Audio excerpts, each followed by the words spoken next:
Jujutsu Kaisen मांगा का एक वीक बाद फिर से एक न्यू चैप्टर आ गया है, जेजे के चैप्टर 254, जहां हम स्ट्रॉन्गेस्ट ग्रेड 1 सॉर्सरर कुसाकाबे के साथ सुकुना के फाइट को देखेंगे। सो इस चैप्टर के ब्रेकडाउन को आखिर तक जरूर देखना। इस चैप्टर के शुरुआत में ही हम एक रिडिकुलस मैचअप देखते हैं, Kusakabe versus Sukuna. I mean really Gege Akutami के जेजे के यूनिवर्स में क्या स्ट्रॉन्ग कैरेक्टर्स की कमी पड़ गई है?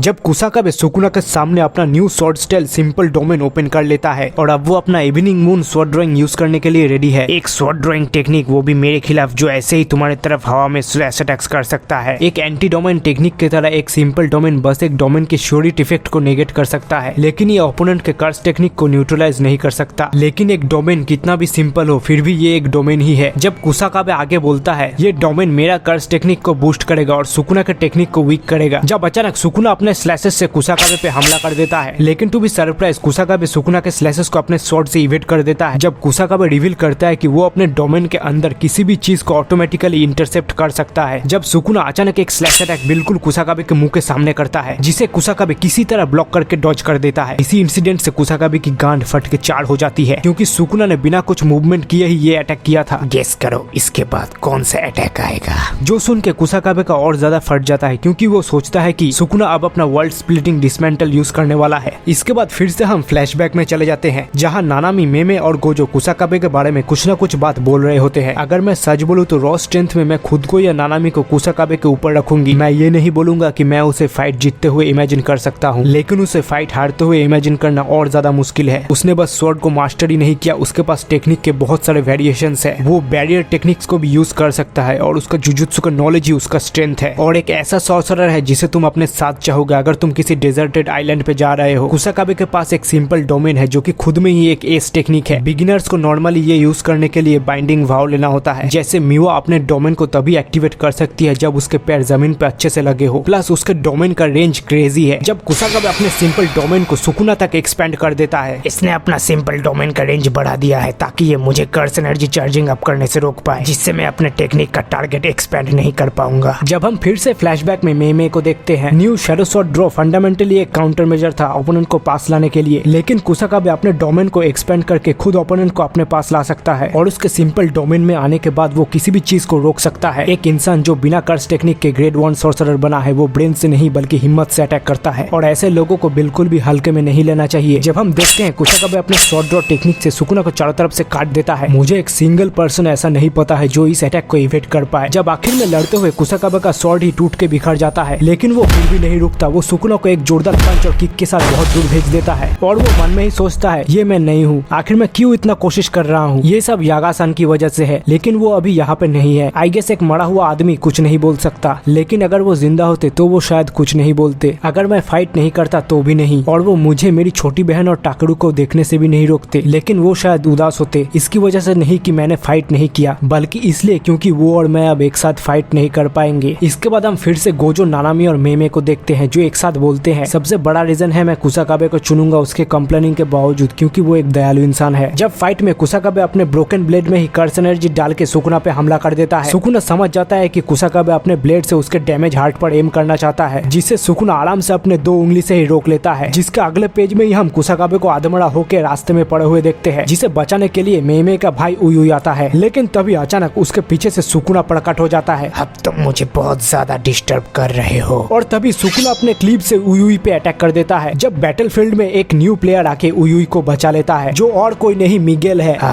एक न्यू फेस। तुम्हें पता नहीं मैं कौन हूँ, लगता है तुम बाहर नहीं निकलते हो, तुम जापानीज को दुनिया देखना चाहिए। इसके साथ ही मिगेल अब बैटलफील्ड में आ चुका है। सो ये फाइट अब क्या नया मोड़ लेने वाला है वो हमें आगे ही पता चलेगा।